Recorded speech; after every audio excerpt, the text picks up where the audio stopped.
මචං පාරේ යනකොට රකුසෙක් ගොරවනවා වගේ ඇහෙන ඒ සද්දෙට උඹේ පපුව ගැස්සලා තියෙනවද? හැමෝම වේගය ගැන කතා කරනකොට වේගයට වඩා විනාශකාරී බලයක් ටෝක් එක ගැන කතා කරන මේ ජපන් යක්ෂයා කවුද?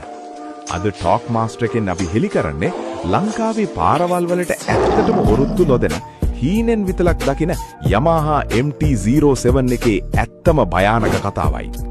මේක තියෙන්නේ නිකම්ම එන්ජිමක් නෙමෙයි මචං.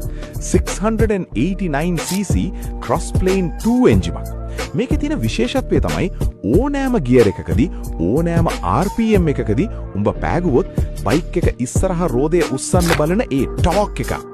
ඒකයි මේකට මාස්ටර් ඔෆ් ටෝක් කියන්නේ. මේක පදිනවා කියන්නේ මචං යක්ෂයෙක්ව පාලනය කරනවා වගේ වැඩක්. බලපන් මචං මේකේ පෙනුම. කිසිම වැඩක් නැති ප්ලාස්ටික් කෑලි නැහැ. ඇට සැකිල්ල පිටින් තියෙන නියම නේකඩ් පෙනුමක් තියෙන්නේ. පදින කෙනාට මාරම පහසුවක් දැනෙනවා. හැබැයි ටිකක් වේගෙන් යනකොට හුළඟ උඹව බයික් එකකින් විසි කරන්න බලයි. ඒක තමයි මේ හයිපර් නේකඩ් අත්දැකීම. ලංකාවේ මේ වගේ බයික් එකක් තියෙනවා කියන්නේ ඒක ලොකුම ලොකු වරප්‍රසාදයක්. නඩත්තුවට ලොකු වියදමක් ගියත් පාරේ යනකොට මිනිස්සුන්ගේ ඇස් මේ බයික් එකේ ඇලවෙනවා නම් අන්න ඒක තමයි මචන් MT-07 එකේ වටිනාකම. මේක නිකම්ම බයික් එකක් නෙමෙයි. මේක පවර් එකේ සංකේතයක්. ඉතින් මචන් ඔබත් පවර් එකට වඩා ටෝක් එකට ආදරය කරන කෙනෙක්ද? මේ යක්ෂයාව පදින්න ඔබට හයියක් පේනවද? බය නැතුව කමෙන්ට් කරපන්. මම ටෝක් මාස්ටර්. ජය වේවා.